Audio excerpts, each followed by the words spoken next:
Season 6, Episode 8 starts out by showing us Lady Crane taking Arya's advice to add a tone of anger and vengeance to her act.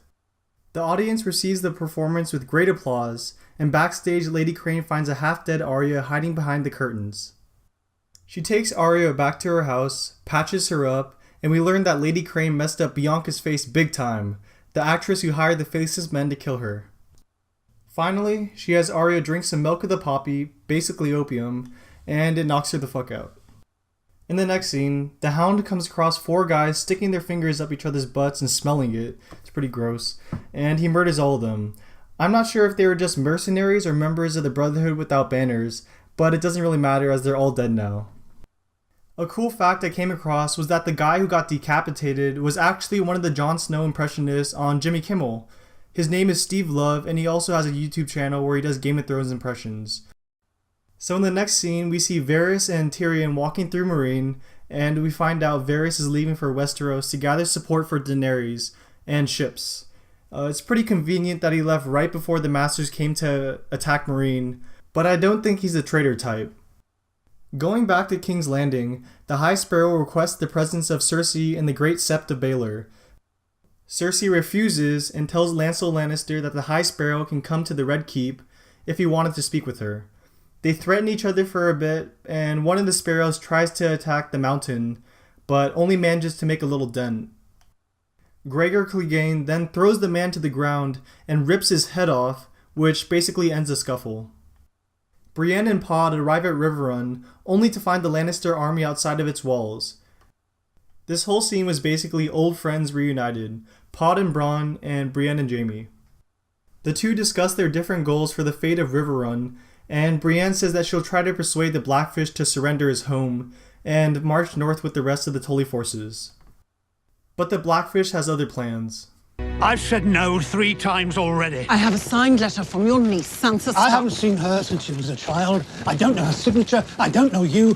And I will not surrender. Double the guards tonight. And even after reading Sansa's letter, the Blackfish refuses to help, saying that he needs to protect his home.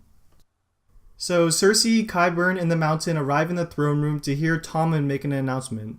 She is denied access to standing by her own son, and Tommen makes an announcement saying that Cersei and Loras' trial will be held in the Great Sept of Baelor, and that trial by combat is now forbidden.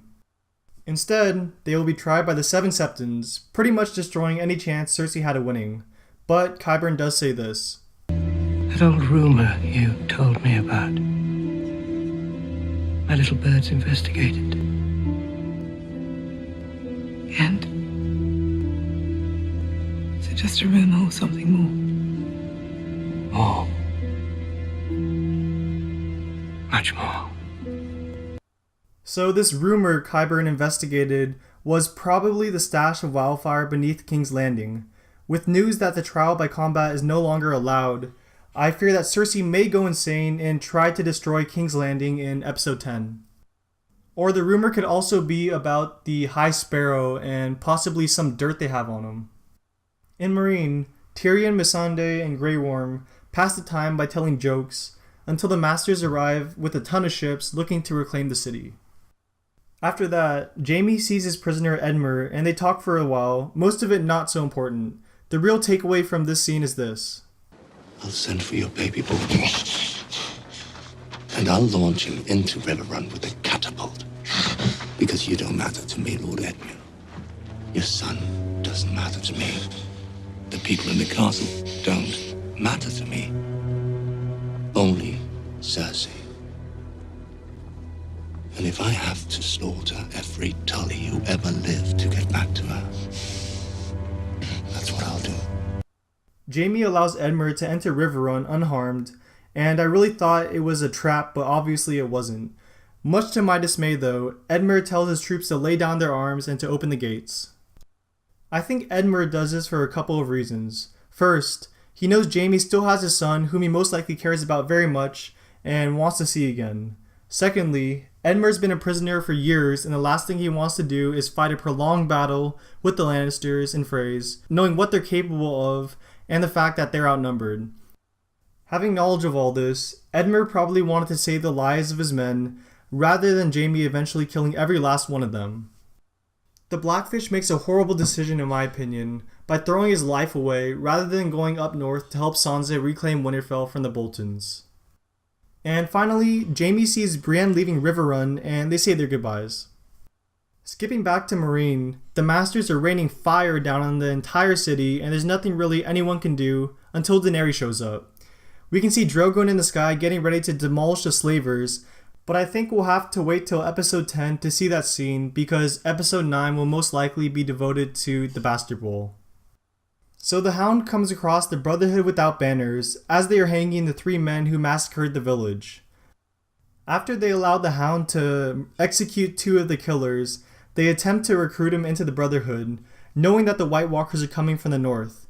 They don't show us the Hound's response, but I believe he joins up with them and heads north, as he doesn't really have much else to do. This scene also ended the possibility that Lady Stoneheart would be shown in the series, as she was in the books. So finally we're brought back to Arya's storyline, and somehow the waif finds out where Arya is, and she ends up killing Lady Crane. So they go on a super long chase all throughout the city, and it looks as if Arya's fucked, but she kills the only source of light in the room, and ends up beating the waif as she trained blind for a long period of time while the waif had not. I was sort of pissed that they didn't show any of the battle, or they didn't show Arya cutting the waif's face off, but hopefully they'll make up for it in the next episode. Arya returns the waif's face to the wall and confronts Jack and Hagar. He pretty much tells Arya that her training is complete, and she is finally no one, but she says fuck that, I'm Arya Stark. And I'm going home. Screw you guys, I'm going home. Thanks for watching the video guys, please click like if you enjoyed it. And I'm going to be putting out Game of Thrones content every week, probably a couple videos until the season's done. And then I'll be putting out more content on stuff that interests me.